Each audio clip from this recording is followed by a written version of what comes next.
Good afternoon, everybody. This is P. Francis McNichol, otherwise known as Phil to my friends, and I'm going to do a reading tonight, this Sunday, 24th, and it's about 6:30 p.m.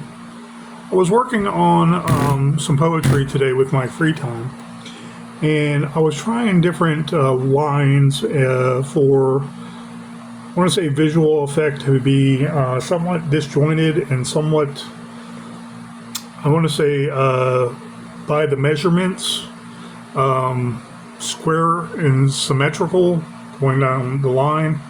I like rhyme schemes. I could do prose without the rhyme, whether long game, whether individual lines. I don't know if you would consider it couplets. If you did, a lot of people do the more naturalistic poetry. And they might have one line and then a disjointed line continuing it. And the way we work is we read from, left to right, and we expect the smaller line underneath to conjoin with the upper line. And I was trained basically to use punctuation to the hilt to make sure everything's smoother, flowing, it conveys the message you want. And let the punctuation, the commas, the semicolons, the colons and whatnot work for you, okay? The M signs and so on, and apostrophes and what have you. And so keeping it simple, I like antiseptic. I like smooth flowing, and I like doing my rhymes with a little bit more, I want to say, I don't want to say maturity. I want it simpler, but I want the words to do the work for them and evoking the visual pictures instead of just the actual symmetrical look of the poem itself. And so working with different schemes, I could do many sonnets, I could do haiku, I can go through doing a whole bunch of different things. But is it really visually pleasing, and does it evoke pictures? That is my goal, okay, as a writer, to entertain, bring people into my world, and can they see the picture? Now, talking about subject matter, I'm more of a horror author. I know bleak places. I've been to them. I've worked there, and as a police officer, my first beat in uniform for a year and a half, before I went to TAC, was actually John Hinckley's own old home, St. Elizabeth's, that was on my beat, Scout 182's beat. And I've been to a lot of those older, archaic mental hospitals where you can get lost in the basement because people are locked up there and they're given medication and food, and that's it for the rest of their days. Okay, maybe I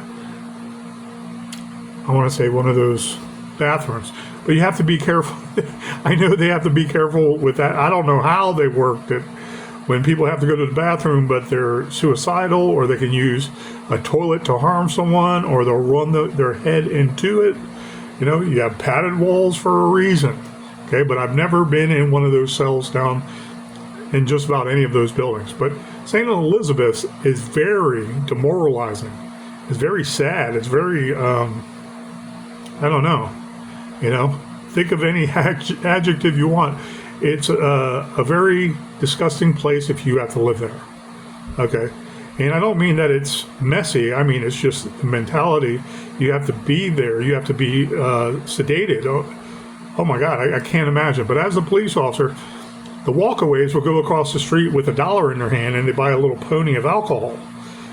That little pony of alcohol would get them high as a kite because of the medication they do take. Okay, to stay at least somewhat normal, where they wouldn't be violent. Okay, wouldn't have seizures, so on and so forth.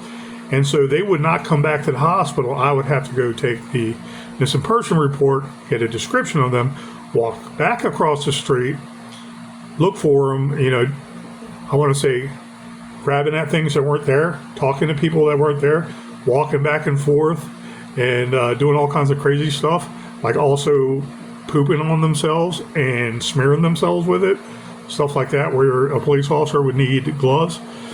And I got a very, I want to say dystopian, a very mental health oriented crash course in many different people with issues. And so when I think about horror, and I think some of the things in the media, like the movies and the portrayals, and Quills, for example, it takes place in a mental hospital. But there's other examples. One Flew Over the Cuckoo's Nest, that took place in a hospital. There's all kinds of different examples where you see a mental hospital or an asylum. A lot of horror movies go into this old asylum that's abandoned and there's ghosts in there and stuff like that. And it's like, been done a million times, no thank you. But I want to give a picture as I fix this for my friends. I want to give a picture of a perspective, somebody actually understanding it, experiencing it. Could it be why their soul is still occupying an old abandoned asylum? I think that Waverly is a big one too in Ohio. That's huge, and it's been there and closed for 30 plus years, 40 years. And people that had tuberculosis died there. Their families never came to visit them anyways. They just throw them down in this one big hallway hole going to the outside. For the groundskeeper would use like a big tunnel, and you had hundreds and probably thousands of people there that died, and they got rid of the body by how? They let them rot, go dig a hole. There's unmarked graves all over that area, and they believe that's why it's one of the most haunted places in the world. It's lots of inspiration, but I want to go there from the individual perspective. Is there a person there about to die, and he sees the tragic end to his life, and he still can't believe it? He's kind of in shock. Edgar Allan Poe wrote similar work from first person, and I like that first person. I am not unique in that, but I do like excelling in it. And so this poem I worked on today is not polished. I went over it a little when I posted it on Facebook so I can see it better. But it's a different kind of format. I don't know what you would call it. Kind of disjointed, but when you read it, it's together. And so I am practicing reading this in a way I wrote it, which I figured I can do relatively easy, making sure it's just like a regular sentence, but spacing it some and making it go down the line before the sentence is complete. I don't like completion during poetry, rhyme poetry. I don't like periods so much, unless it's one long contrived consecutive sentence that has everything in it and it's grammatically correct. Okay, it makes sense. It's correct 100% with the rhymes interior of that long compound sentence too. And so we're going to do a reading today, and there will be part 2 to this. So please excuse me if my sounding is wrong and I have to stop, slow down, go. But it's tentatively called Cellar Window. When the gleek moans of sorrow call through the night echo trilled, I waken tranquil, a foreign mystique entering me still. Such black dusk is darkest within a brambled wind of chill, inviting my spirit in, no hint of beyond bleak horizon sill.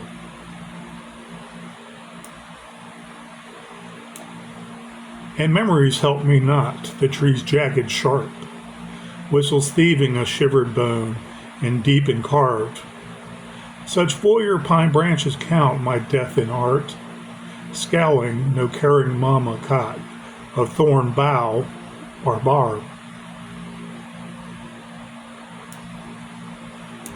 Howls tempered and tempted of high pierce mortify, as if a once ceded fattened cow to cleave bone dry. Groans of lament stir so sweet, the night companion clive, pouring an inner-quiver, abundant pulse, flow, pumping spry. Tormented shame, such sore and bruised bone of rib of side, and lips silent a whisper play, hide and seek, the howls alone chide. Could window panes lie in curry, never dare not tell me why. Deep indigo trees off through the lonely cemetery opens wide.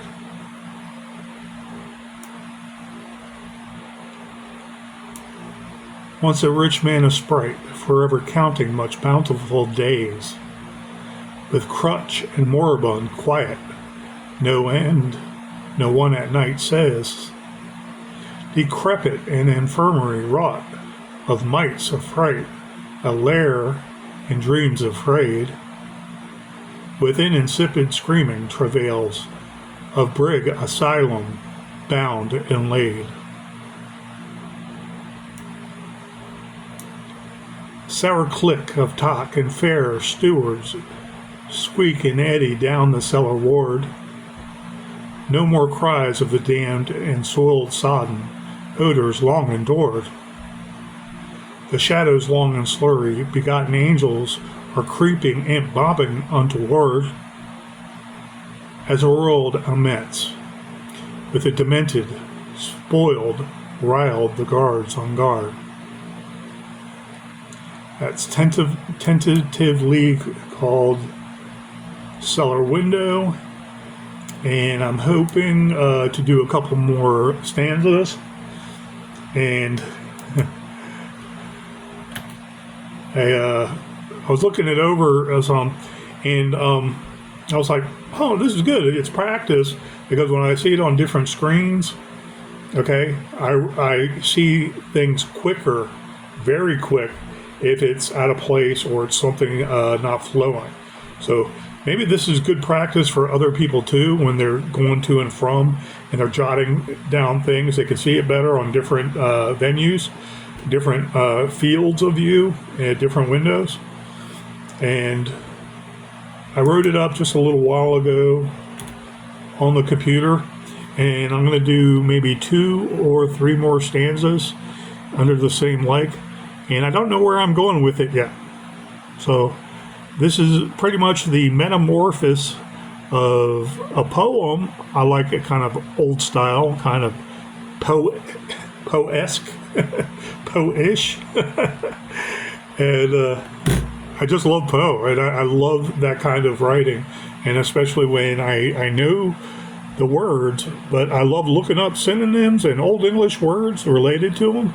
You learn the etymology, and it's like as soon as you research it, you remember it. You know, it's not like you have to take a test and memorize the line and the tense and the, write it in a sentence. It's right there for you to practice, you know. So that's why those big dictionaries come in handy. So this is just practice for me, and I thank you guys very much. I hope you enjoyed the tentative beginning of Cellar Window. Have a good day.